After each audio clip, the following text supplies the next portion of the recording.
বাংলাদেশের বাইরে পৃথিবীর বিভিন্ন প্রান্তে যেখান থেকে চ্যানেলে দেখছেন আপনাদের সকলকে সাদর আমন্ত্রণ তৃতীয় মাত্রা দেখবার জন্য। সাম্প্রতিক নানা বিষয় নিয়ে আলোচনার জন্য আমার সঙ্গে স্টুডিওতে রয়েছেন আমার বসা আছেন বাংলাদেশ জাতীয়তাবাদী দল বিএনপি দলীয় সাবেক সংসদ সদস্য ওয়াদুদ ভূঁইয়া এবং আমার ডানে রয়েছেন বাংলাদেশের সমাজতান্ত্রিক দল বাসদের সহ সাধারণ সম্পাদক রাজিকুজ্জামান রতন। স্বাগত আপনাদের দুজনকে তৃতীয় মাত্রায়।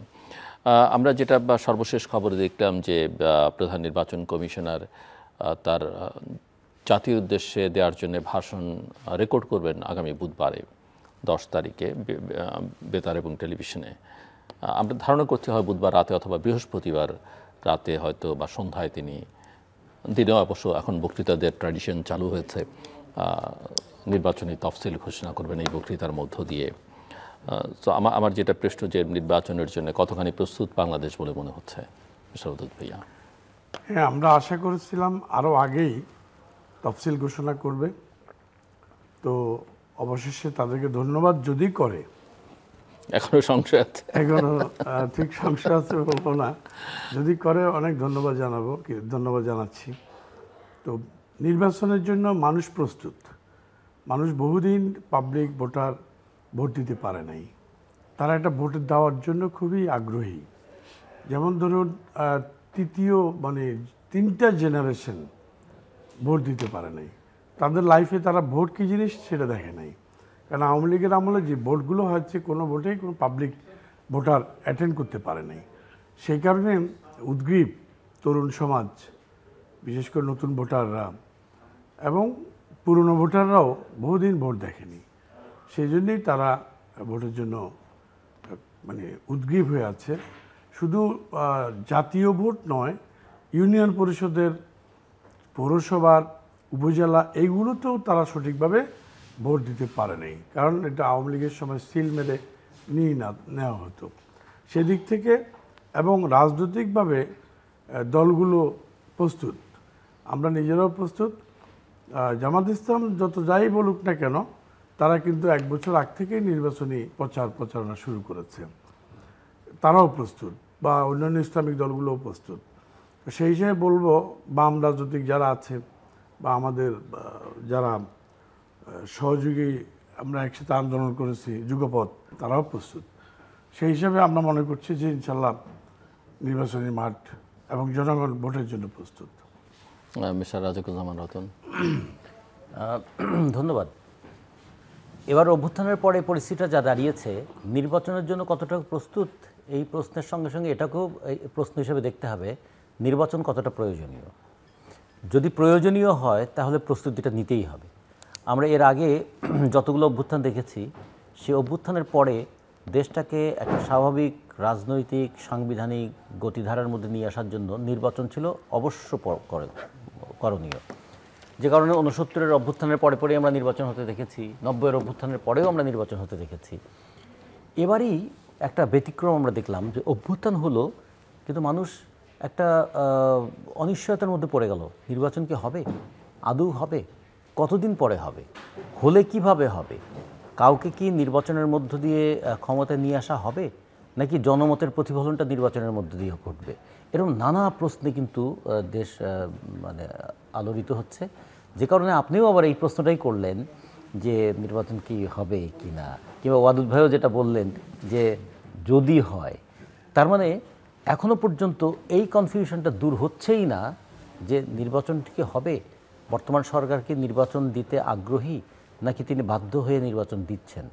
আর জনগণ নির্বাচন করতে যতটা আগ্রহী, নির্বাচনের সেই পরিবেশটা কি তৈরি করা হচ্ছে।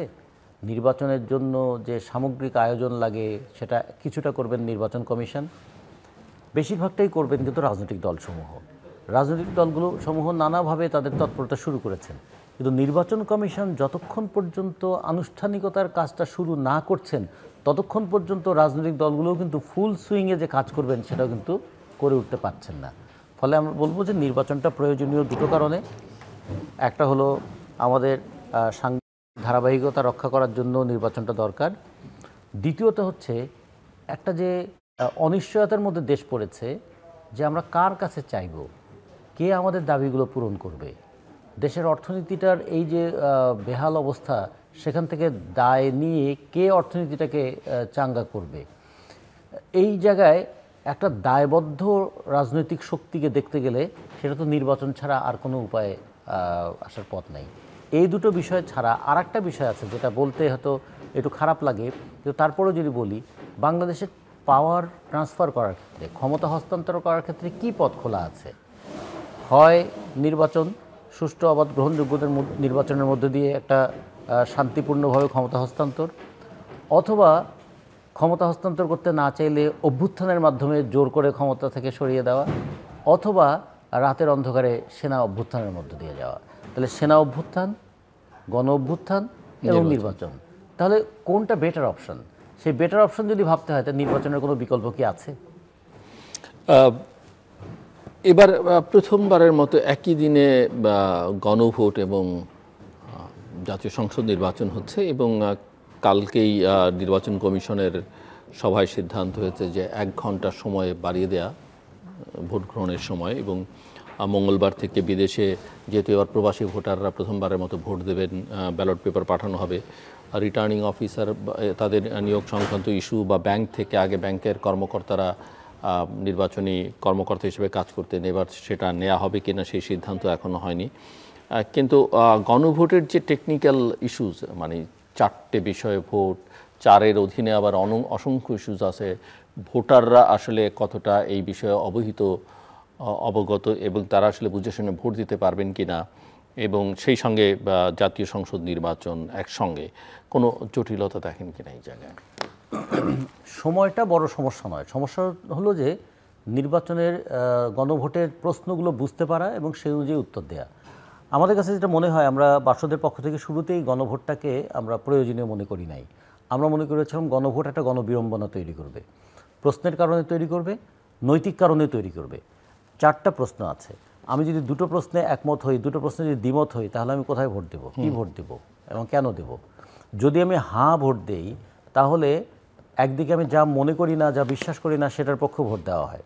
আবার যদি আমি না ভোট দেই, তাহলে গণ অভ্যুত্থানটাকে ডিফাই করা হয়। তাহলে আমরা তো গণ অভ্যুত্থানটাকে যুক্তিসঙ্গত মনে করি, কিন্তু সরকারের যে প্রস্তাবনা সেটাকে সবগুলোকে যুক্তিসঙ্গত মনে করি না। এখানে অনেকগুলো রাজনৈতিক দল আছে যারা দ্বিকক্ষ বিশিষ্ট পার্লামেন্টকে অপ্রয়োজনীয় মনে করে, তারা মনে করে এটা অপ্রয়োজনীয় ব্যয় বৃদ্ধির ব্যাপার।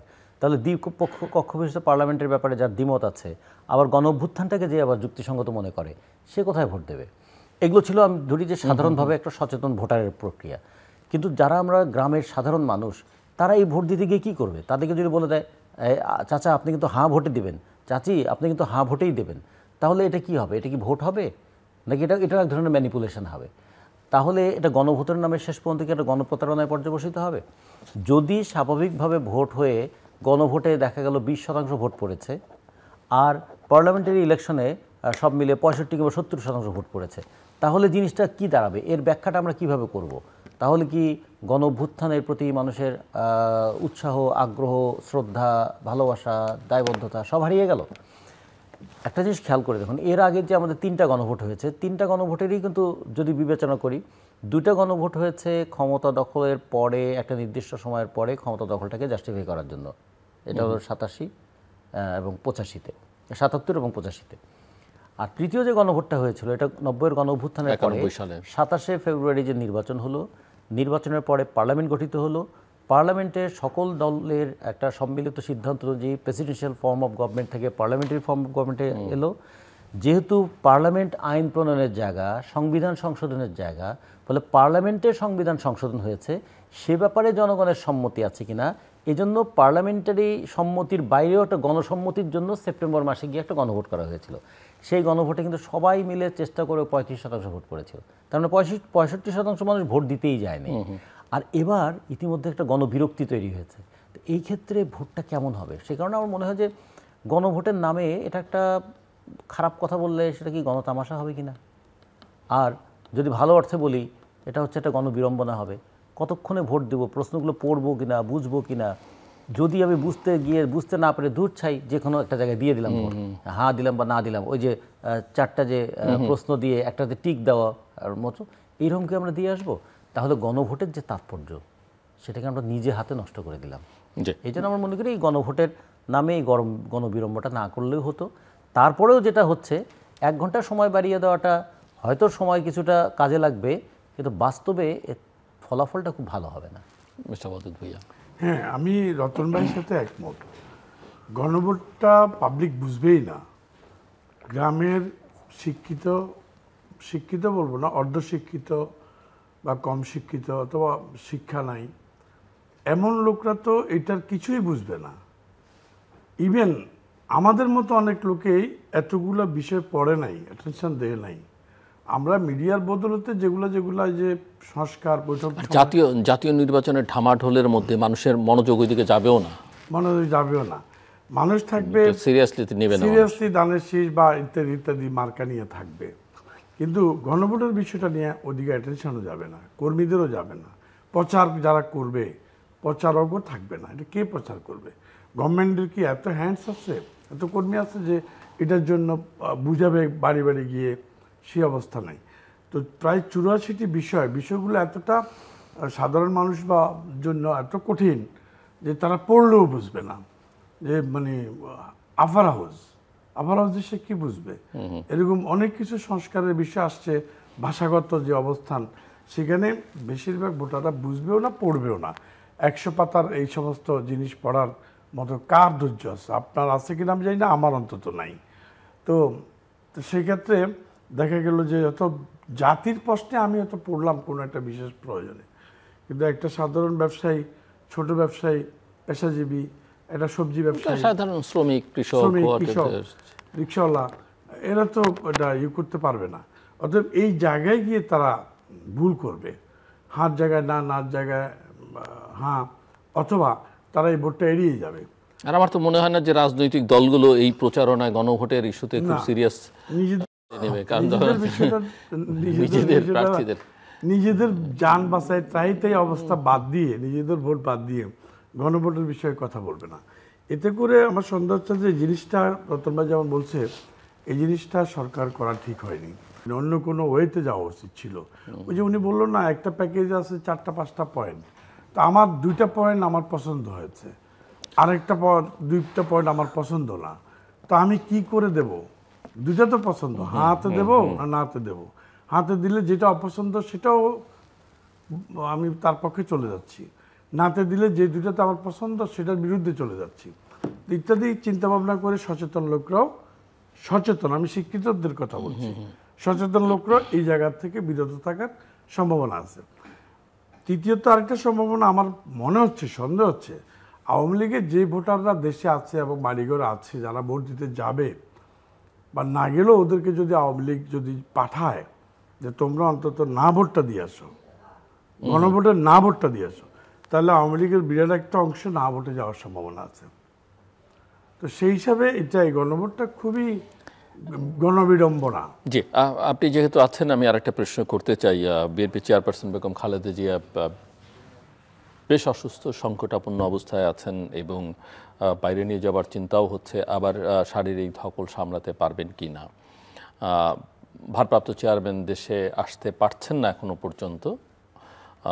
এরকম একটা পরিস্থিতিতে নির্বাচনের তফসিল ঘোষণা হয়ে যাওয়া, নির্বাচনের দিকে ইতিমধ্যে আমরা জানি বিএনপি নির্বাচনের ট্রেন্ড উঠে পড়েছে, বাট এটা কোনো রকমের প্রভাব ফেলবে কিনা বিএনপির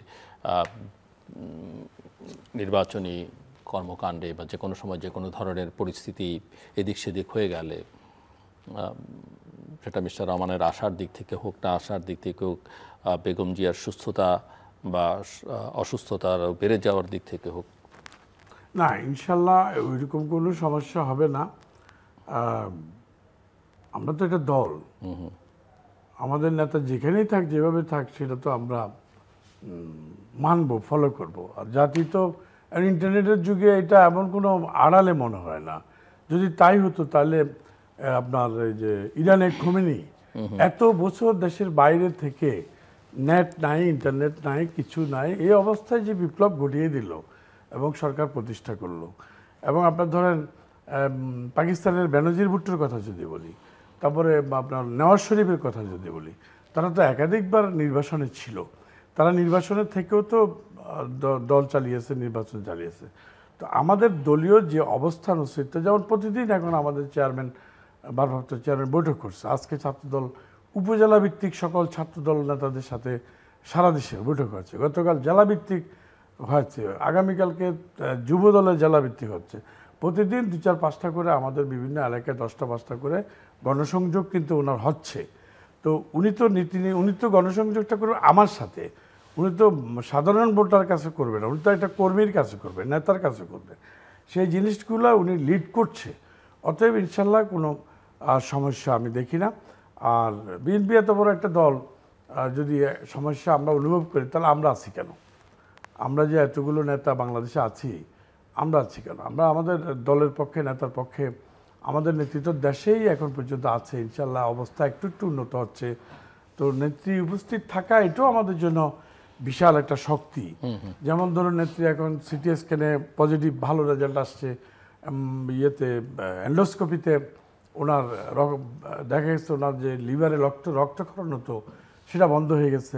এই অবস্থায় বিএনপি আভ্যন্তরীণভাবে ভাবছে, আমার যা মনে হয় কি, দেশের ট্রিটমেন্টটাকে প্রায়োরিটি দেওয়ার সম্ভাবনা বেশি আছে যদি ওনার ওরকম ফ্লাই করার মতো স্বাস্থ্যের উপযোগী না হয়। তাহলে সেক্ষেত্রে আমি মনে করি বিএনপি নির্বাচনে কোনো সমস্যা অনুভব করবে না, সমস্যা হবে না। মিস্টার রাজাকুজ্জামান রতন, যেমন ধরেন এনসিপির পক্ষ থেকে বলা হচ্ছে যে বড় দলের বড় নেত্রী এরকম একটা সংকটের মধ্যে আছে, যিনি জাতীয় নেত্রী, সেজন্য তারা একটা ধারণা করেছিল যে তফসিল যদি পিছিয়েও দেওয়া হয় তাতেও তাদের কোনো আপত্তি নেই। এবং আমার অনুষ্ঠানেই এবি পার্টির নেতা মিস্টার মঞ্জু বলছিলেন যে বিএনপি যদি চায় নির্বাচন পিছিয়ে দিতে আমরা সবাই তাদেরকে সমর্থন করব। সো মিস্টার তারেক রহমান এবং বেগম খালেদা জিয়ার এই অসুস্থতা, দেশে আসতে পারা না পারার ইস্যু, এগুলো কোনো সমস্যা তৈরি করবে কিনা নির্বাচন কেন্দ্রিক? এখানে তো মূল চাওয়াটা বিএনপির। বিএনপি কি চাইবে সেটা আমরা কি চাইতে পারি? মানে আমরা চাই বিএনপি এটা চাক, এরকম কি বলবো?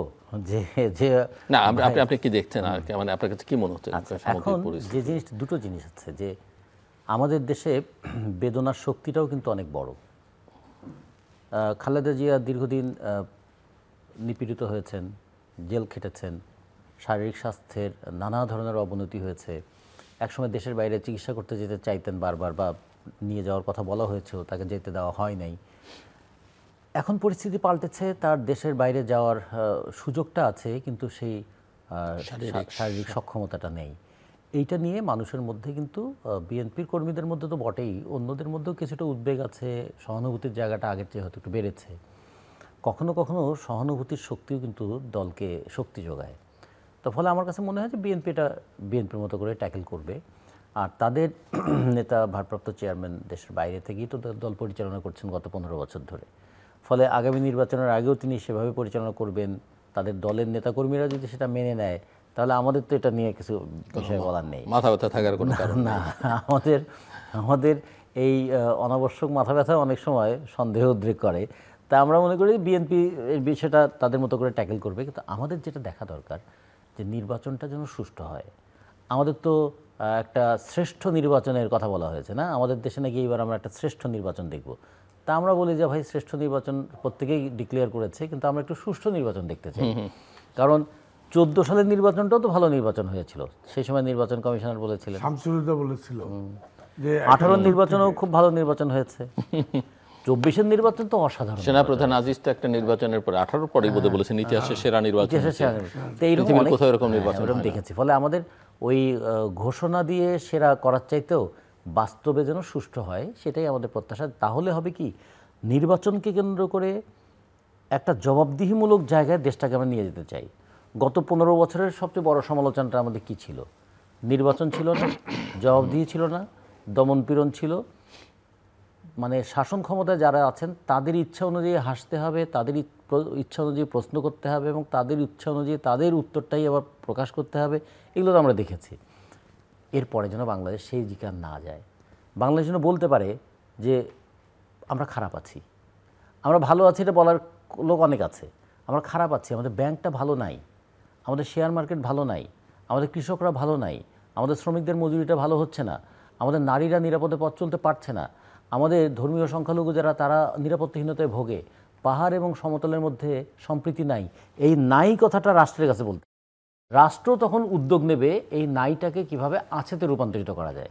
কিন্তু আমাদের এখানে সমালোচনা করলে তো রাষ্ট্রদ্রোহিত হয়ে যায়।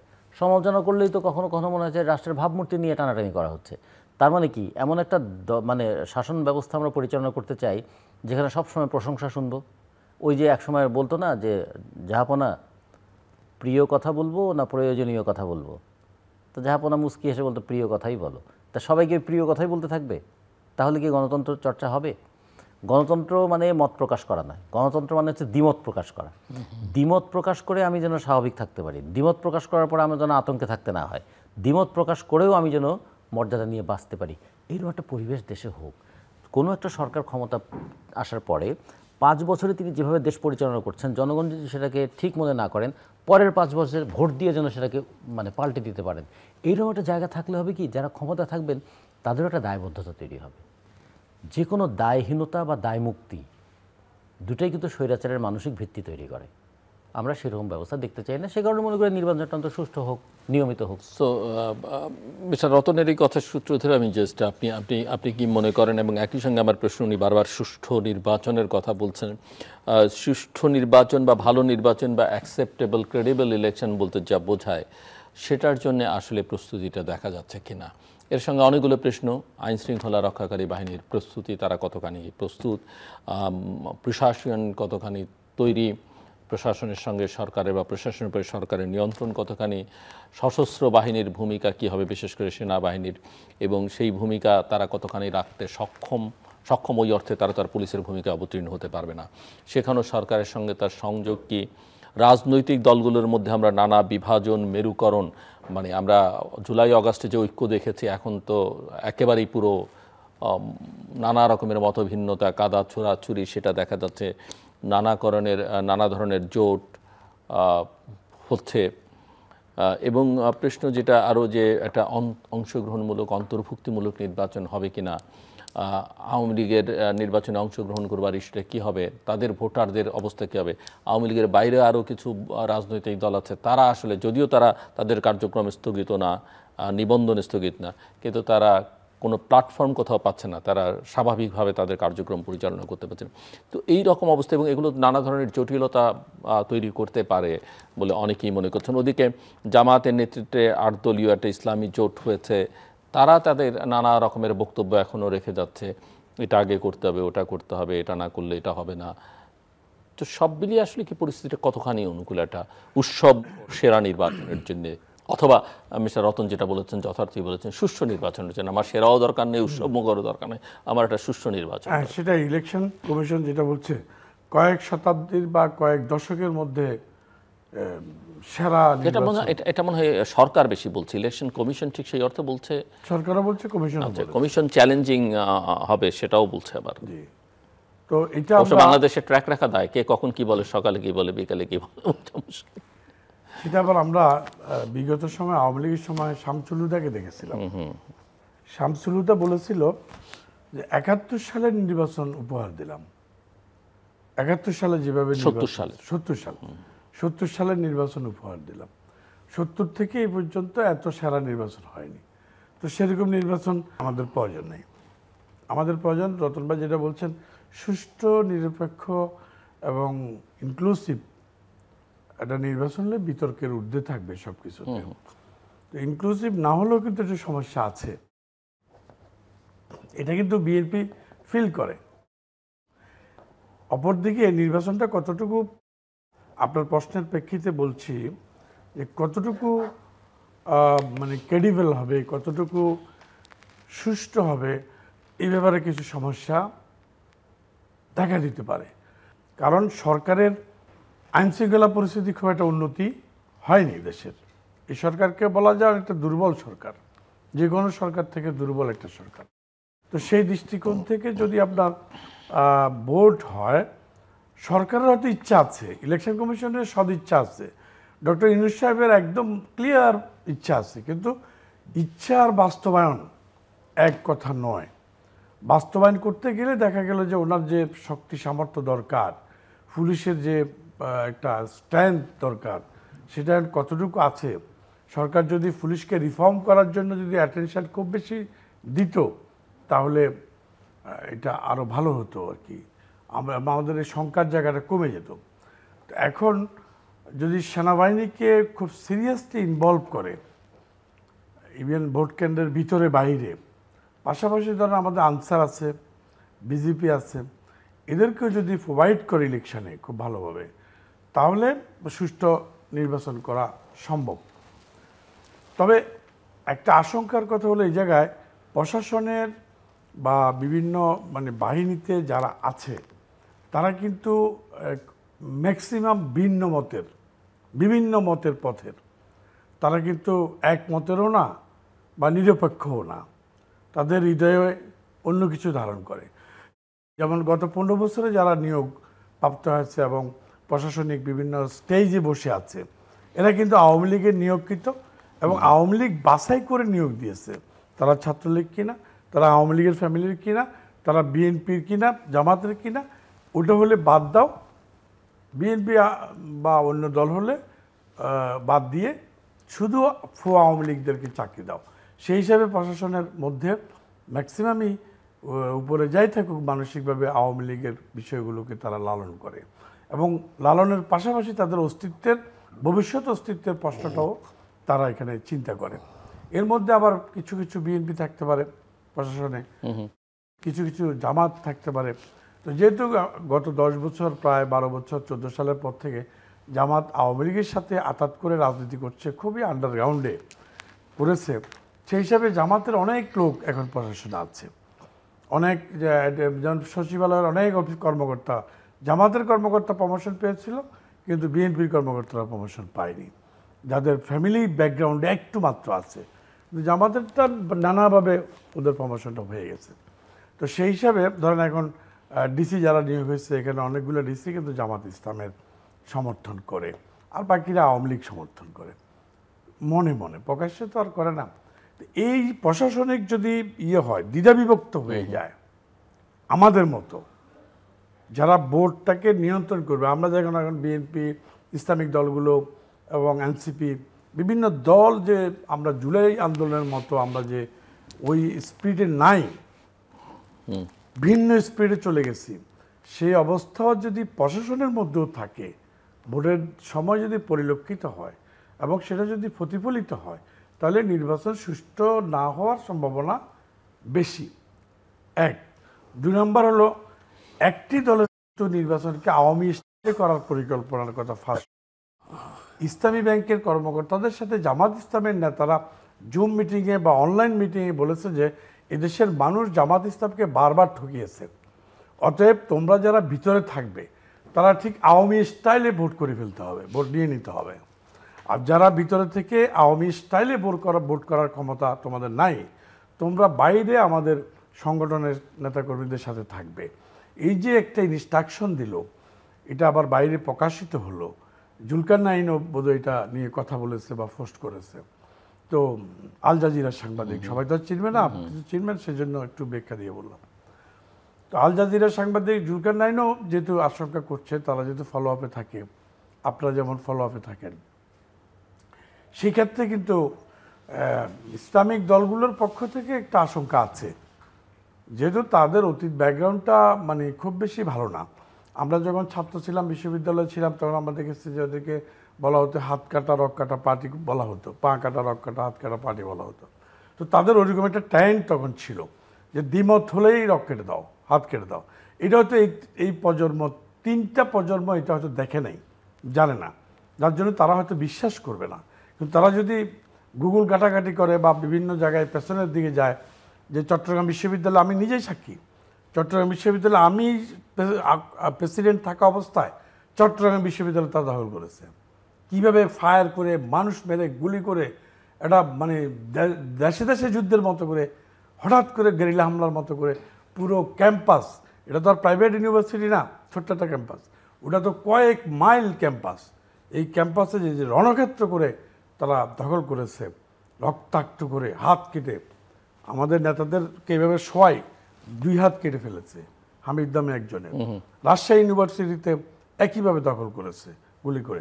তো এই যেহেতু ওদের এই ক্যারেক্টারটা আছে, মানুষের ভিতরে যে চরিত্রটা থাকে, আমি আপনার সামনে যত ভদ্রতা দেখাই না কেন, আমার ভিতরে যদি আমার মানে কি বলে হরমোনে বা আমার জিনের ভিতরে যদি খারাপ থাকে, এটা কিন্তু একবার না একবার বেরিয়ে যাবে আচরণটা। অতএব ওদের লুকায়িত রাখলেও ওরা এই ভোট কেন্দ্রে এরকম একটা কিছু করার সম্ভাবনা থেকে যায় যদি প্রশাসন দুর্বল হয়। মিস্টার রতন, এই যে নতুন শক্তির একটা উদ্ভব, নতুন মানে তারা পুরনো শক্তি ছিল বা পুরনো শক্তি হিসেবে না থাকলেও সমাজে তাদের এক ধরনের এক্সিস্টেন্স ছিল, কিন্তু যেটা অনেকেই মনে করছেন যে বাংলাদেশ রাষ্ট্রের যে চরিত্র, আদর্শিক যে অবস্থান, সেটা অনেকখানি গত এক বছরে বদলে দেওয়ার চেষ্টা হয়েছে এবং তাদের এক ধরনের নির্বাচনের মধ্য দিয়েও আরেক ধরনের উত্থান, কেউ কেউ তো ক্ষমতায় যাবার স্বপ্ন দেখছেন বা বলছেন তারা যেতে পারে, কেউ কেউ মনে করছেন অ্যাটলিস্ট নিদেন পক্ষে এবার যদি বিরোধী অবস্থানও থাকেন সেটাও তো একটা বড় ইস্যু এবং বাংলাদেশের ব্র্যান্ডিংটাও এই নির্বাচনের মধ্য দিয়ে চেঞ্জ হয়ে যেতে পারে বলে অনেকে মনে করেন। সো এবং আমরা এই যে জুলাই চার্টার কেন্দ্রিক যে আলোচনা দেখলাম বা জাতীয় ঐকমত্য প্রতিষ্ঠা সংক্রান্ত যে আলোচনা বা কমিশনগুলো যেগুলো গঠিত হয়েছে বিশেষ করে রাষ্ট্রের মূল ভিত্তির সঙ্গে সম্পর্কিত বিষয়গুলো নিয়ে, সেই আলোচনার মধ্যে এই লক্ষণটা খুব স্পষ্ট ছিল বলে অনেকে মনে করেন। হ্যাঁ, একটা ভালো অবজারভেশন তুলে ধরেছেন আপনি। এটা তো ঠিক, নির্বাচনের মধ্য দিয়ে একটা মত প্রতিফলিত হয়, কিন্তু মানুষের সব আকাঙ্ক্ষার প্রতিফলন কিন্তু নির্বাচনের মধ্য দিয়ে পাওয়া যায় না। এটা এক ধরনের সিলেকশন, একটা লিমিটেড স্কোপ, তার মধ্যেই সিলেকশন করতে হয় মানুষকে। যেমন সাধারণভাবে সব মানুষকে যদি জিজ্ঞেস করি, আপনারা কি বাংলাদেশে বৈষম্য থাকুক এটা চান? বাংলাদেশে ধনী গরিব থাকুক এটা চান? ব্যবসায়ীরা ইচ্ছামতো জিনিসের দাম বাড়াক সেটা কি আপনারা চান? যারা চাকরি করে তাদের মজুরি যে এত কম, আপনারা কি চান না যে তাদের মজুরিটা একটু বাড়ুক? নারীরা যে পথ চলতে এত ভয়ের মধ্যে থাকে, আতঙ্কের মধ্যে থাকে, সেগুলোকে আপনি সমর্থন করেন? এইভাবে যদি প্রশ্ন করে তারপরে আপনি ভোটের জায়গায় নিয়ে যান, দেখবেন মানুষ কিন্তু ঠিকই ঠিক জায়গায় ভোট দেবে। কিন্তু ইলেকশনের সময় কি হয়, আপনাকে হারানোর জন্য আমাকে ভোট দেবে, আমাকে হারানোর জন্য তাকে ভোট দেবে। ফলে তখন ঠিক হারানোর জন্য নির্বাচন করা অথবা জিতে যাওয়ার জন্য যা খুশি তা করা। যেমন জিতে যাওয়ার জন্য কেউ যদি বলে আমাকে ভোট দিলে 18 কোটি মানুষের ইবাদত করার সওয়াব পাবেন, আমাকে ভোট দিলে আপনার জন্য বেহেশত নিশ্চিত, আমাদেরকে ভোট না দিলে আপনি কিন্তু দোজখে চলে যাবেন, তখন মজুরির প্রশ্ন বলি আর গণতান্ত্রিক অধিকারের প্রশ্ন বলি, এগুলো কোনো কিছু কি আর থাকে? এই জন্য আমরা বলেছি নির্বাচনে যদি ধর্মের রাজনৈতিক ব্যবহার হয়, নির্বাচনে যদি আঞ্চলিকতার ব্যবহার হয়, নির্বাচনে যদি ভয় পেশি শক্তির ব্যবহার হয়, আর নির্বাচনে যদি প্রলোভন কাজ করে, তাহলে নির্বাচনের মধ্যে দিয়ে মানুষ কিন্তু যা চিন্তা করে তারও প্রতিফলন ঘটাতে পারে না। তো সে কারণে নির্বাচনের মধ্যে দিয়ে হয়তো এরকম অনেক শক্তি চলে আসতেও পারে, কিন্তু মানুষের ওই যে সুনীলের একটা কবিতার মধ্যে আছে না, সব মরে স্বপ্ন মরে না। তো মানুষের স্বপ্নের জন্যই তো 190 বছর ব্রিটিশের বিরুদ্ধে লড়াই করেছে, 23 বছর পাকিস্তানের বিরুদ্ধে লড়াই করেছে। পাকিস্তানের তো সব পেয়েছে, দেশে পরিণত করে দিয়েছিল। তো সেখান থেকে মানুষ আবার লড়াই করে আসছে না। স্বাধীনতার পরে তো মানুষ একবার ভাবলো যে দেশ স্বাধীন হয়ে গেছে, আর আমাদের কোনো চাওয়া পাওয়ার নাই। শেখ মুজিবুর রহমান তো এটাও বলেছেন, 3 বছর আমি তোমাদেরকে কিছুই দিতে পারবো না। তো মানুষ তো 2 হাত তুলে সমর্থন জানিয়েছিল যে দরকার নাই, আমরা যদি 190 বছর বাঁচতে পারি, 23 বছর যদি বাঁচতে পারি, 3 বছরও কষ্ট করে বাঁচবো। কিন্তু যখন দেখা গেলো 3 বছর তোমাদেরকে না দিয়ে আমি নিজের লোকদেরকে দেবো, এইটা যখন হলো মানুষের মধ্যে সেটা ক্ষোভ তৈরি হয়েছে। অথবা এখনও যদি এরকম হয় যে বৈষম্য বিরোধী আন্দোলনের মধ্য দিয়ে যে অভ্যুত্থানটা হলো, তারপরে যারা তার নেতারা তারা যেভাবে বৈষম্যমূলক আচরণ করতে শুরু করলো, সেটা প্রথমত নারীদের উপরে, তারপরে বাউলদের উপরে, তারপরে ধর্মীয় সংখ্যালঘুদের উপরে, এবং সবচেয়ে বড় কথা কৃষকদের সঙ্গে যে কী আচরণটা করা হলো। দুটো উদাহরণ যদি দেই, একটা হলো কৃষকদের জন্য বড় মৌসুমে ধানের সংগ্রহ মূল্য নির্ধারণ করা হয়েছিল 36 টাকা কেজি, আমন মৌসুমে সেই ধানের সংগ্রহ মূল্য করে দেওয়া হলো 34 টাকা কেজি, মানে কৃষকের ধানের দাম 2 টাকা কমিয়ে দেওয়া হলো। আবার মিলারদের কাছ থেকে চাল কিনবে, চালের সংগ্রহ মূল্য ছিল 49 টাকা কেজি, ওটাকে বাড়িয়ে করা হলো 50 টাকা কেজি। তার মানে দেখুন, এইটা যদি কৃষকরা বুঝতো যে আমি ধান বিক্রি করতে গেলে কেজিতে 2 টাকা কম দেবে, আর আমার ধান কিনে যখন চাল হবে ওখানে আবার কেজিতে 1 টাকা বেশি দিয়ে সরকার কিনবে, এটা গেল এক। 2 নম্বর হচ্ছে এই 1 বছরে 3 বার ভোজ্য তেলের দাম বাড়লো, সব মিলিয়ে 1 লিটারে 27 টাকা করে সয়াবিন তেলের দাম বাড়লো। এইগুলোর ম্যান্ডেট কি এই সরকারের আছে? কিংবা অভ্যুত্থান যারা করলাম, বৈষম্য বিরোধী আন্দোলন যারা করলাম, এই যে একটা তেলের উপরে কিভাবে টাকাটা বাড়িয়ে দিলাম, অথবা আমাদের বন্দর নিয়ে যে কথাগুলো হচ্ছে, এগুলোর ম্যান্ডেট কি তাদের আছে?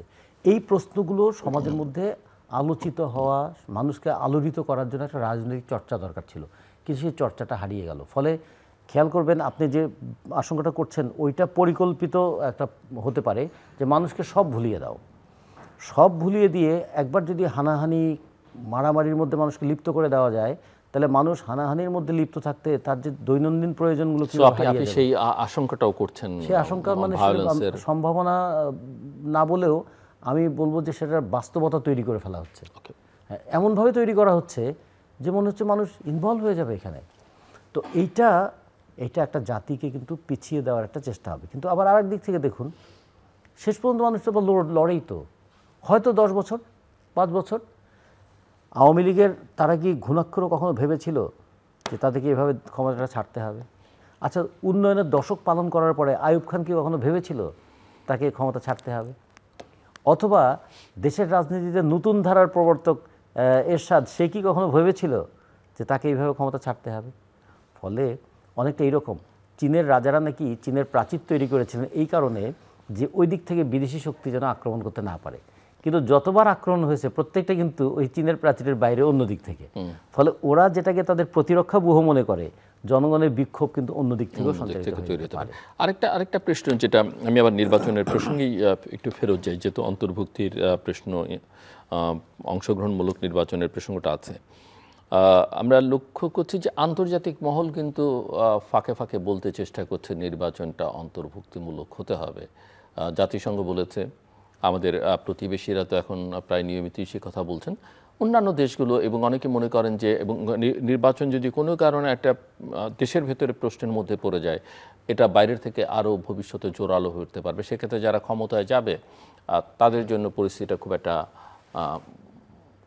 রাষ্ট্র চালাতে গিয়ে অনুকূলে নাও থাকতে পারে এবং ভয়ানক রকমের একটা প্রতিকূল পরিস্থিতির মোকাবেলা করতে হতে পারে। আপনার কি মনে হয়? হ্যাঁ, সেটা তো বটেই। যেমন ধরুন, আমি যতটুকু আমাদের দল বাসদের পক্ষ থেকে, আমরা বামপন্থীদের পক্ষ থেকে আমরা যেটা দেখেছি বা বলেছিও, যে আইন করে কোনো দলকে নিষিদ্ধ করার পরিণতি খুব ভালো হয় না।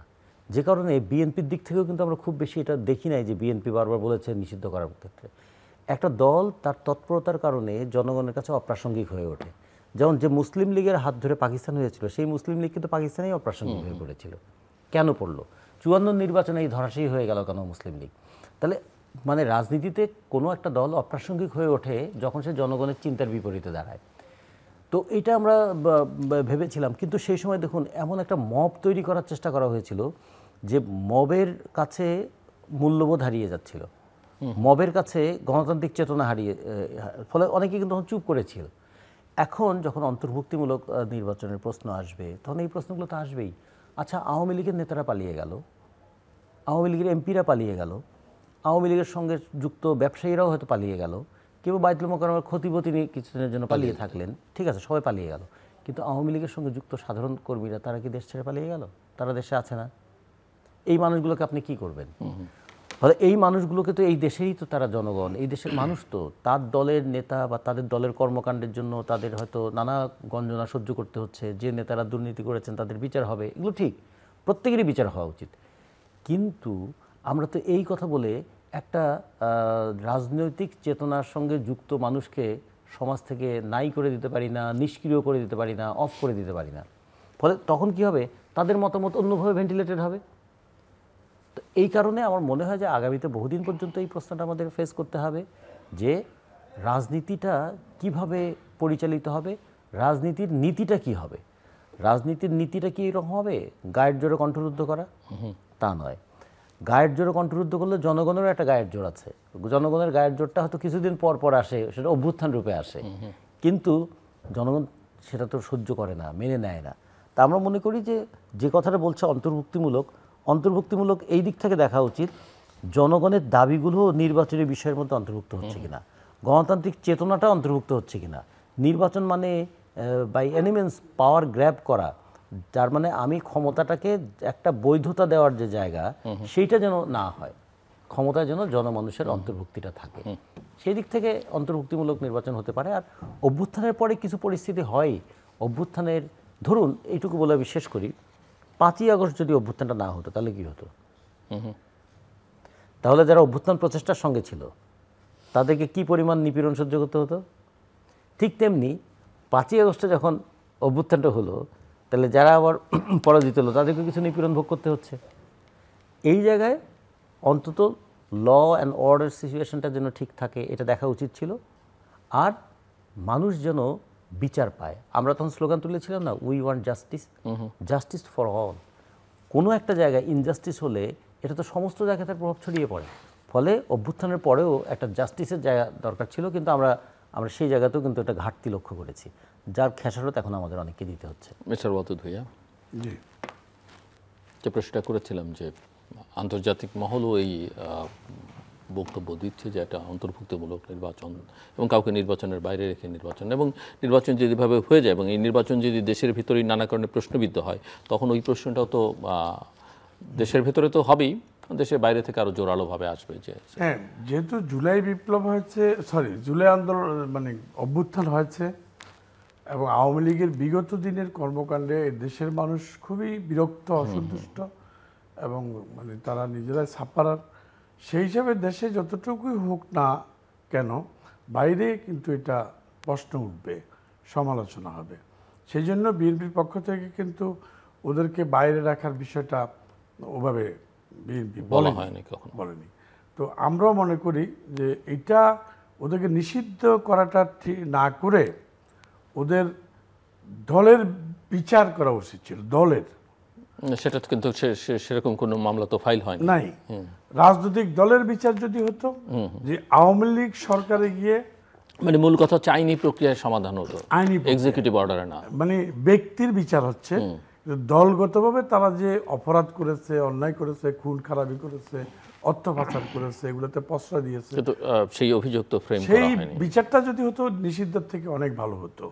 নিষিদ্ধ বরঞ্চ এটা অথবা আপনার কি মনে হয় না মানে যে মানুষই আসলে তাদেরকে ভোটের মাধ্যমে প্রত্যাখ্যান করতো এবং সেটা অনেক বেশি সহজ হতো? হ্যাঁ, এটা আরো বেশি। তারা আসলে কতজন প্রার্থী দিতে পারতো সেরকম প্রার্থী, ওই মানসিক অবস্থা তাদের ছিল কিনা? কারণ আমি তো গত 1-1.5 বছরের বেশি, প্রায় 1 বছরের বেশি সময় দেখছি যে তারা তো ইনভিজিবল, তাদের সেই অর্থে কোনো অ্যাক্টিভিটিস তারা করতেই পারছে না। অতএব মানুষ থেকে প্রত্যাখ্যিত হলে আরো বেশি যেটা মিস্টার রতন 54 সালের নির্বাচন মুসলিম লীগের অবস্থা দিয়ে বুঝিয়ে দিলেন। দুইটা রায় হতো, জুলাই একটা আন্দোলনে অভ্যুত্থানের মধ্য দিয়ে অনানুষ্ঠানিক, আরেকটা হলো আনুষ্ঠানিক রায় প্রত্যাখ্যান। হতো এবং এরপরে মুসলিম লীগের মতো আওয়ামী লীগ বিলীন হয়ে যেত। এটা অত্যন্ত ভালো হতো। নিষিদ্ধ করে তো কোনো সলিউশন নাই। যেমন আমাদের সামনে উদাহরণ আছে, জামাত ইসলাম 3 বার নিষিদ্ধ হয়েছে। কই, জামাত ইসলাম তো এখন দাপট সৃষ্টি করছে, অনেক শক্তি প্রদর্শন করার চেষ্টা করছে, যতটুকু শক্তি নাই তার থেকে বেশি প্রদর্শন করার চেষ্টা করছে, ইলেকশনও করছে। শেখ হাসিনা নিজেও যাওয়ার আগে নিষিদ্ধ করে গেছে। তো এই বিষয়গুলো আওয়ামী লীগ তো নিষিদ্ধ করে কোনো লাভ নেই। এটা একটা কোনোদিন পানির স্রোতকে যেমন বাদ দিয়ে ঠেকিয়ে রাখা যায় না, এই রাজনৈতিক স্রোত, মানুষের মাইগ্রেশন, আপনাদের মনে হয় না নিষিদ্ধ তো সরকার, এই সরকার করলো, কার্যক্রম স্থগিত করলো, কিন্তু যদি জনগণের আপনারা ক্ষমতায় যান, তাহলে এই প্রশ্ন, এই কালিমা বা এটাকে ঘিরে যে সংকট তৈরি হবে, সেটা আসলে আপনাদেরকে মোকাবেলা করতে হবে? হ্যাঁ, আমাদেরকে তো এইটার মোকাবেলা করতে হবে, ফেস করতে হবে। সেক্ষেত্রে আমরা চেষ্টা করব, যেমন আমাদের নেতা শিখিয়েছে, জিয়াউর রহমান বহুদলীয় গণতন্ত্র চালু করেছে। যেমন হাসিনাকে বিদেশ থেকে এনে যে আপনি কি বাকশালে থাকবেন, বাকশাল করবেন না আওয়ামী লীগ করবেন, যেহেতু আওয়ামী লীগ বিলুপ্ত হওয়ার পরে আপনার বাবা বাকশাল করে গেছেন, আপনি যেটা করতে চান সেটাই আপনাকে করতে দেওয়া হবে। সেই হিসাবে হাসিনার ইচ্ছা অনুযায়ী আওয়ামী লীগের নিবন্ধন দেওয়া হলো পুনরায়, এবং আওয়ামী লীগের প্রতীক দেওয়া হলো, জিয়াউর রহমান দিলেন, এবং আওয়ামী লীগকে খুব সসম্মানে রাজনীতি করার সুযোগ করে দিলেন, জামাতকে সহ সবাইকে। তো সেই হিসাবে আমাদের নেতার অনুসারী হিসাবে আমরাও চেষ্টা করব যে সেটাকে রাজনৈতিকভাবে, গণতান্ত্রিক বা উপায়ে এটাকে মোকাবেলা করার এবং সেটাকে সলভ করার। আমরা কাউকে এইভাবে, এই প্রক্রিয়ায় আমরা মানে চাই না আর কি কেউ বাইরে থাকুক। এটা হলো আমাদের কথা। যদিও জাতীয় পার্টি ওদের সহযোগী রাজনৈতিক দল হিসাবে অনেকটা নীরব ছিল, ইদানিং তো একটু সরব হচ্ছে। আজকে দেখলাম তারা স্টেটমেন্ট দিল, আনোয়ার হোসেন মঞ্জু সহ, তারপর আরও অন্যান্যরা দিল। তো জাতীয় পার্টি যেমন নিষিদ্ধ করার জন্য অনেকে বলছে, আমরা কিন্তু সেটাতে একমত হই নাই। যদিও জাতীয় পার্টির উপর আমাদের অনেক ক্ষোভ আছে, নিঃসন্দেহে সবারই খুব থাকে, সবারই ক্ষোভ আছে যে সে তার কারণেই কিন্তু আওয়ামী লীগ এত প্রশ্রয় পেয়েছে, এত সুযোগ পেয়েছে। তারপরেও আমাদের কথা হলো গণতান্ত্রিক প্রক্রিয়া একটা দল রাজনীতি করতে পারবেই, তাকে বাধা দেওয়ার কোনো প্রশ্ন উঠে না, ঠিক না। এখন এখানে কে দ্বিতীয় হবে এই নিয়ে লড়াই করতে গিয়ে জাতীয় পার্টিকে বাদ দেওয়ার চক্রান্তে লিপ্ত। আমরা দ্বিতীয় প্রথম যে হবেও মানুষের ভোটে হবে। হয়তো জামাত ইসলাম ভাবছে যে জাতীয় পার্টি থাকলে, জাতীয় পার্টি যেহেতু আওয়ামী লীগের একটা শরিক বা সংগঠন, সহযোগী সংগঠন, আওয়ামী লীগের ভোট আবার ওখানে চলে যায় কিনা, তারা হয়তো বিরোধী দল, প্রধান বিরোধী দল হয়ে যেতে পারে। এই আশঙ্কায় জামাত ইসলাম নিজেদেরকে তৃতীয় স্থানে কল্পনা করে, যার জন্য জামাত ইসলাম চাচ্ছে না জাতীয় পার্টি নির্বাচন করুক। তো যেহেতু সরকারও বলছে জাতীয় পার্টি ইলেকশন করতে পারবে, আমরাও চাই সব পার্টি ইলেকশন করুক, সেই হিসাবে জাতীয় পার্টিও সব পার্টির মধ্যে পড়ে যায়, আমাদের কোনো আপত্তি নেই। আমরা চাই যে এটা সার্বজনীন হোক। একটা আশঙ্কা যেটা মিস্টার রতনও করছিলেন যে সংঘাত সংঘর্ষ নির্বাচনকে সামনে রেখে একটা অস্থিতিশীল পরিবেশ তৈরি হতে পারে, অনেকেই মনে করছেন, যেহেতু ল এনফোর্সিং এজেন্সিসগুলো অতটা অ্যাক্টিভ না এবং জুলাই অগাস্টের সময় যে অস্ত্র লুট হয়ে গেছে সেই অস্ত্রগুলো উদ্ধার করা যায়নি, কেউ জানে না সেগুলো কার কাছে আছে। তো এইরকম একটা পরিস্থিতি আপনি কি সেরকম কোনো আশঙ্কা করেন? এবং আপনিও তো একটা প্রায় অস্থির অঞ্চলের প্রতিনিধি, তো সব মিলিয়ে কি আশঙ্কা আপনার, বা আদৌ কোনো আশঙ্কা আছে? প্রথমত হলো বাংলাদেশের যেখানে যাই হোক না কেন, আমার এখানে কিন্তু অস্ত্রের খেলা হবে।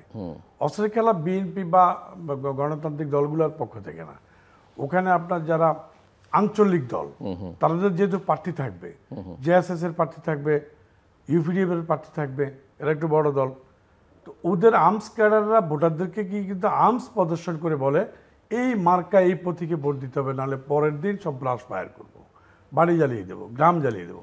তো ওখানে কিন্তু সেনাবাহিনী ছাড়া ওই পরিস্থিতি কন্ট্রোল করা যায় না। তো আমি এমন একটা জটিল এলাকায়, পিচ্ছিল এলাকায় রাজনীতি করছি, ভোট করছি, কঠিন প্লেন ডিস্ট্রিক্টের থেকে, সেই হিসাবে প্লেন ডিস্ট্রিক্টে হওয়ার সম্ভাবনা আছে। ভোটের সময় না হলেও ভোটের আগে, এখন থেকে তফসিল থেকে ভোটের আগে মাঝখানে একটা সংঘাতের আশঙ্কা আমি করছি। মাঝখানে, মধ্যখানে ধরেন সর্বোচ্চ 7 থেকে 10 দিনের একটা সংঘাত হতে পারে, বহুমুখী বহুমুখী একটা ক্রাইসিস সংঘাত হবে, হওয়ার পরে ভোট কিন্তু হবে। মানে ব্যাপারটা কি এরকম যে এই সংঘাতটা জামাত বিএনপির অভ্যন্তরীণ, আওয়ামী লীগ, বিএনপি, জামাত এবং আপনার অঞ্চলে এরকম সব মিলিয়ে, সব মিলিয়ে একটা সংঘাত, একটা ক্রাইসিস কিন্তু ভোটের আগে হবে। আমার একটা বিবেচনা বা আমার একটা পলিটিক্যাল অভিজ্ঞতা থেকে আমার যে ধারণা, কিন্তু হয়তো ভোটের তো 1 সপ্তাহ আগে এসে পরিস্থিতি আবার আন্ডার কন্ট্রোল হবে। তবে এই ক্ষেত্রে আর্মি, যেহেতু আমাদের নিরাপত্তা বাহিনী এবং সরকারের সক্ষমতা কম, সেক্ষেত্রে সেনাবাহিনীকে ব্যবহার করা, কাজে লাগানো জরুরি আমি মনে করি। যদিও এটার সাথে অনেকে একমত হবে না, কিন্তু আমি মনে করি সেনাবাহিনীকে নির্বাচনের একদম ইয়ের মতো, পুলিশের মতো পাওয়ার দেওয়া দরকার, বেস্টেসি পাওয়ার সহ আর কি দেওয়া দরকার। তা না হলে সুষ্ঠু নির্বাচনের ব্যাপারে সন্দিহান আছে। রাজাকুজ্জামান রতন, হ্যাঁ, নির্বাচনে তো ধরুন একটা অস্থিরতা সবসময় থাকে আমাদের। এর আগে 12টা জাতীয় সংসদ নির্বাচন হয়েছে, সর্বশেষ যেটা আমিন নির্বাচন হয়েছে সেখানেও কিন্তু সংঘাত হয়েছিল। তার মানে নিজেরা ক্ষমতার সঙ্গে যেহেতু ভবিষ্যৎ লুটপাটের অধিকার পাওয়ার প্রশ্নটা যুক্ত, আমি নির্বাচিত হয়েছি মানে আমি দুর্নীতি করার ক্ষমতা পেয়েছি, নির্বাচিত হয়েছি মানে অন্যকে ক্ষমতাহীন করার অধিকার পেয়েছি, এরকম একটা মনন জগৎ কিন্তু আছে। তো ফলে সেখান থেকে ক্ষমতা, মানে যদিও পার্লামেন্ট নির্বাচনের মধ্যে দিয়ে কী হয়, একটা আইন সমান নির্বাচন হয়, সেখানে আইন প্রণয়নের কথা থাকার কথা ছিল, নীতি প্রণয়নের কথা থাকার কথা ছিল, দেশ কোন পথে চলবে সেগুলো নিয়ে ডিবেট হওয়ার কথা ছিল, কিন্তু শেষ পর্যন্ত বরাদ্দের জায়গাটাই তো গুরুত্বপূর্ণ হয়ে যায়। যে কারণে হয় কি, কার হাতে পাওয়ারটা থাকবে। পাওয়ার মানে কি, করাপশন করার পাওয়ার মানে হচ্ছে অন্যকে পাওয়ারলেস করার পাওয়ার মানে হচ্ছে কি যে আমার সমৃদ্ধি, মানে একটা বলে বাধাহীন সমৃদ্ধি অর্জনের পাওয়ার। এই কারণে তৎপরতাটা বেশি থাকে। এইটা একটা হতেই পারে, এটা এর আগেও হয়েছে, ভবিষ্যতেও হয়তো আরও হতে পারে। এইবার যেহেতু নতুন শক্তি হিসেবে কেউ ভাবছেন যে তাদের জানান দেওয়া দরকার, সেই জানান দেওয়ার জন্য তারা হয়তো একটু মরিয়া হয়ে উঠতে পারেন।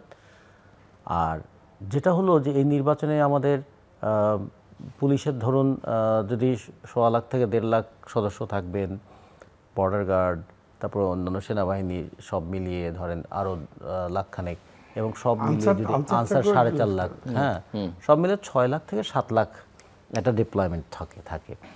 এইটা দিয়ে একটা আইন শৃঙ্খলা রক্ষা করার ব্যবস্থা হয়, কিন্তু শুধু এটা দিয়ে কিন্তু আইন শৃঙ্খলা রক্ষা হয় না।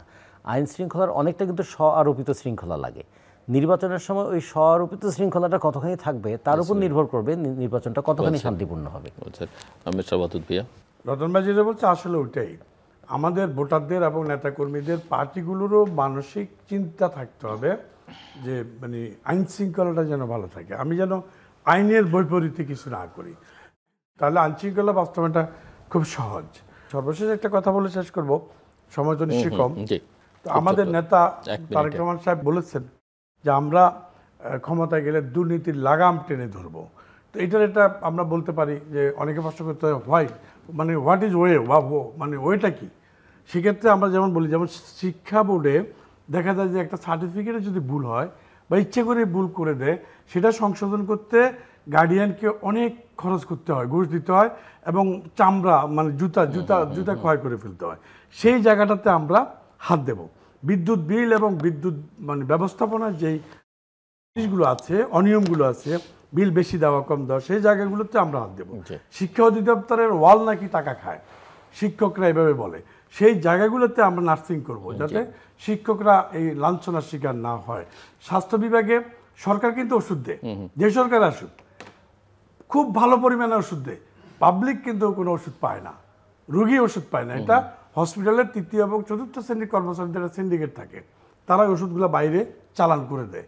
অতএব এই জায়গাগুলোতে আমরা নার্সিং করব, এটাই তারেক রহমানের পলিসি। প্রত্যেকটা সেক্টরে নার্সিং করে আমরা দুর্নীতি মুক্ত করব। দর্শক, অনুষ্ঠানের শেষ প্রান্তে আমরা সামাজিক যোগাযোগ মাধ্যম ফেসবুক, এক্স এবং ইউটিউবে তৃতীয় মাত্রা লাইভ স্ট্রিম হচ্ছে, আপনারা দেখতে পারেন। টেলিভিশনের পর্দায় দেখতে না পারলে যে কোনো সময় যে কোনো স্থান থেকে ইউটিউবে তৃতীয় মাত্রা চ্যানেলটি সাবস্ক্রাইব করে এই পর্ব বা পুরনো পর্বগুলো আপনারা দেখতে পারেন। মিস্টার রাজিকুজ্জামান রতন এবং মিস্টার ওয়াদুদ ভাইয়া, অসংখ্য ধন্যবাদ এই আলোচনা সবার জন্য। দর্শক, আমরা নির্বাচন নিয়ে কথা বলছিলাম। নির্বাচনের তফসিল ঘোষণা হতে পারে আগামী 10 বা 11 তারিখের দিকে আশা করা হচ্ছে। নির্বাচনটা প্রয়োজন আমরা সবাই বলছি, কিন্তু প্রস্তুতি এবং বাস্তবতাকে সেটাও আলোচনার মধ্যে এসছে। এই নির্বাচনে একটা অনুকূল পরিবেশ পেয়েছে কিছু কিছু শক্তি, যাদেরকে অনেকেই অশুভ শক্তি হিসেবে চিহ্নিত করেন এবং যারা বাংলাদেশকে একেবারে ভিন্ন মোড়ে নিয়ে যেতে পারেন। বাংলাদেশের মোড়, আদর্শিক অবস্থান, যে লক্ষ্য স্বপ্ন নিয়ে বাংলাদেশ যাত্রা শুরু করেছিল সেখান থেকে অনেক দূরে সরিয়ে দিতে পারেন। সেই শক্তিকে কিভাবে মোকাবেলা করা হবে সেটাও একটা বড় চ্যালেঞ্জ এখন অনেকেই মনে করছেন। এর সঙ্গে নির্বাচনকে জটিল করে তোলবার জন্য জাতীয় সংসদ নির্বাচনের সঙ্গে গণভোটকে জড়িয়ে দেওয়া হয়েছে এবং আমার এক অতিথি অনেকগুলো শব্দ উচ্চারণ করেছেন। এটা কি গণভোট, গণবিড়ম্বনা, গণবিরক্তি, তামাশা, গণপ্রতারণা, অনেক কিছু যুক্ত করেছেন। তাতে সহজেই অনুমেয় যে আসলে তিনি কী বলতে চাইছেন। এবং আমার আরেক অতিথি তার নিজ অঞ্চলের প্রসঙ্গ তো টানলেন এবং সারা দেশে তিনি মনে করেন যে এক ধরনের সংঘাতময় পরিস্থিতি নির্বাচনকে কেন্দ্র করে তৈরি হতে পারে। তবে শেষ পর্যন্ত হয়তো সেই পরিস্থিতি উত্তরণ করা বা অতিক্রম করা সম্ভব হয়। কিন্তু মূল চ্যালেঞ্জ যেটা আরও থেকে যাচ্ছে সেটা হচ্ছে যে নির্বাচনটা আসলে কতখানি ক্রেডিবল একটা ইলেকশন হবে। নির্বাচনটা উৎসব মুখর বা শ্রেষ্ঠ নির্বাচন করতে চাইছেন, কিন্তু আমার অতিথিরা বলছেন যে এটা আসলে সুষ্ঠু নির্বাচন হওয়া দরকার। আমাদের শ্রেষ্ঠ নির্বাচনের দিকে মনোযোগ না দিয়ে কতটা সুষ্ঠু করা যায় সেই জায়গায়। এবং বড় চ্যালেঞ্জের জায়গায় সেটা হচ্ছে যে উৎসব মুখরের চাইতেও বড় কথা হচ্ছে যে অংশগ্রহণমূলক এবং অন্তর্ভুক্তিমূলক নির্বাচন হবে কিনা। এবং সেটা যদি না হয় এবং নানা কারণে যদি এই নির্বাচনের নানা রকমের দোষ ত্রুটি দুর্বলতা প্রকাশ্য হয়ে ওঠে, নির্বাচনটা যদি শান্তিপূর্ণ না হয়, তাহলে এই যে অংশগ্রহণ আর অন্তর্ভুক্তির প্রশ্নটা, যেটা সবাই বোঝেন, আমার অতিথিরাও আলোচনা করছেন, অনেকে অবশ্য মনে করেন যে অন্তর্ভুক্তিমূলক হওয়া উচিত, কিন্তু এই যে মপটপের ভয় আর সে কথা সাহস করে বলেন না, সেটা না হলে যারাই ক্ষমতা যান না কেন তারা কিন্তু অনেক রকমের জাতীয় এবং আন্তর্জাতিক প্রশ্নের মুখে এবং চ্যালেঞ্জের মুখে পড়বেন। আমরা আশা করব যে এইসব বিষয়গুলো এখনও সময় আছে, এগুলো নিয়ে যথেষ্ট কাজ করা দরকার এবং এগুলোকে কীভাবে ঠিকঠাক করবেন সেটা না করে আসলে নির্বাচনটা জরুরি, এই বিষয়ে কোনো সন্দেহ নেই। কালকে হলে সবচাইতে উত্তম, কারণ যে সরকার আছে সেই সরকার আসলে কোনো কিছু ডেলিভার করতে পারছে না। যেটা নির্বাচিত সরকার, জনপ্রতিনিধিত্বশীল সরকার দরকার, কিন্তু সরকারটা যে জনপ্রতিনিধিত্বশীল সেটা যেন বোঝা যায়। আমাদের সঙ্গে থাকবার জন্য অসংখ্য ধন্যবাদ। আপনাদের সবার জন্য শুভকামনা।